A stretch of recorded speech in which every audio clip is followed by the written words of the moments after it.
E aí, pessoal, nessa aula nós vamos falar sobre o Renascimento. Durante a Antiguidade, nós tínhamos uma forte atividade comercial, e com a invasão do Império Romano pelos povos germânicos, essas atividades comerciais cessaram. Durante a Idade Média, as atividades comerciais foram substituídas pelo feudalismo. Ainda na Idade Média, no século XI, as cidades italianas começaram a comprar e vender umas das outras. Isso foi o que nós chamamos de Renascimento comercial. Porque na Antiguidade existia uma grande quantidade de atividade comercial, durante a Idade Média no Ocidente praticamente não existia atividade comercial quando se comprava e vendia coisas, existia no lugar o que nós chamamos de escambo, eles trocavam coisas, e na Itália do século XI nós temos o retorno da atividade comercial em uma quantidade significativa. Durante o período medieval com o feudalismo, a população se concentrou mais nos campos, se distanciando dos centros urbanos, que praticamente ficaram esquecidos. Com o retorno da atividade comercial nos centros urbanos, nós temos uma volta da preocupação com a área urbana. Esse processo é o que nós chamamos de renascimento urbano, a volta da ocupação das cidades, principalmente para fins comerciais. Essa burguesia italiana começou a acumular uma grande quantidade de capital, ou seja, dinheiro, e começaram a financiar artistas na criação de autorretratos. Na antiguidade, nós tínhamos um destaque para a arte, com a valorização do corpo humano na arte. Durante o período medieval, praticamente só a arte sacra é que era praticada, ou seja, a arte religiosa. E com a produção de autorretratos na Itália, nós temos a volta da valorização dos ideais estéticos da antiguidade, ou seja, valorizando o corpo humano, e não características religiosas. É por isso que dentro desse período do Renascimento, nós temos um novo estilo artístico,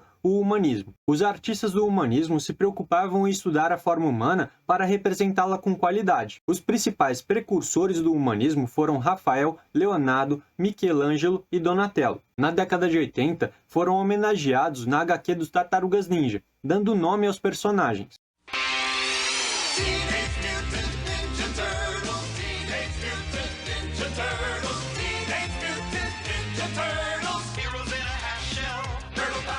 O principal desses artistas foi Leonardo da Vinci. Ele estudava mais a fundo o corpo humano que qualquer outro. As lendas apontam que Leonardo roubava corpos do cemitério para estudá-los. Ele desenhava as partes do corpo e descrevia o seu funcionamento. Lembrando que a medicina medieval era atrasada e não permitia esse tipo de estudo. Um dos desenhos de Leonardo indica como funciona a gestação humana. A lenda aponta que Leonardo teria se aproximado de uma viúva grávida. Ele teria ajudado essa viúva até ela ficar doente, e quando ela morreu, ele aproveitou para estudá-la. O estudo mais famoso de Leonardo é o homem vitruviano. Ele descobriu que o corpo humano tem proporções ideais, ou seja, os braços e as pernas formam um quadrado e um círculo perfeito. O pensamento medieval era destacado pelo teocentrismo, em que tudo era explicado através de Deus. Como, por exemplo, pensar, se choveu é porque Deus está triste. Ou no caso de um agricultor que dependia da chuva, é porque Deus estava feliz com ele. Ou seja, explicações apenas de cunho religioso. O antropocentrismo era o pensamento contrário,